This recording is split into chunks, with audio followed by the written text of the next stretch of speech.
মাছওয়ালা ভাই এখনো আসে না কেন? কিছু তো বুঝতেছি না। এই তো চলে আসছে, এখন তাড়াতাড়ি আমাকে মাছ নিতে লাগবে। এই যে ম্যাডাম দেখেন, এটা দিব নাকি? এটা অনেক বড় মাছ। না না ভাইয়া, এটা বেশি বড় হয়ে যাচ্ছে, এগুলো দিয়ে দেন। আচ্ছা ঠিক আছে, ধন্যবাদ আপনাকে। বাহ, অনেক সুন্দর করে ঘর বানাতে পারি আমি। এই তো আমার ঘরটা প্রায় রেডি হয়ে গেছে। রাজু এখানে কি করতেছে? আজকেও রাজু মাটি দিয়ে খেলা করতেছে।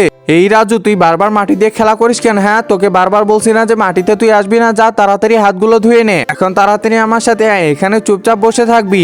আচ্ছা মা, ঠিক আছে। আরে কি ব্যাপার, ওইখানে আবার ওইটা কি? আরে এটা তো দেখি রাজু আর্ট করছিল। ও আচ্ছা, বুঝতে পারছি, এই জন্য রাজু ওখানে ঘর বানাইছিল। আমি তো এটা ঠিক করিনি। আরে রাজু তো এখানে মন খারাপ করে বসে আছি। একজন মা কতটা আপন হয়ে থাকে, যার মানেই তাকে জিজ্ঞাসা করে দেখো। তো দেখা যাক বন্ধুরা, এই মায়ের জন্য কে ভিডিওটিতে লাইক এন্ড সাবস্ক্রাইব করে। আর যারা মাকে ভালোবাসো না, তারা ভিডিওটি থেকে দূরে থাকো। মা কি এটা আমার সাথে ঠিক করলো? আরে রাজু, কি করতেছিস? যা তাড়াতাড়ি ওখানে খেলা কর। আচ্ছা মা, ঠিক আছে। দেখি তো এখানে কি হয়েছে। আরে কি ব্যাপার, এত সুন্দর করে আবার আমাকে ঘর কে বানিয়ে দিল? বন্ধুরা, ঘর কে বানিয়ে দিচ্ছে দেখতে হলে কমেন্ট করো।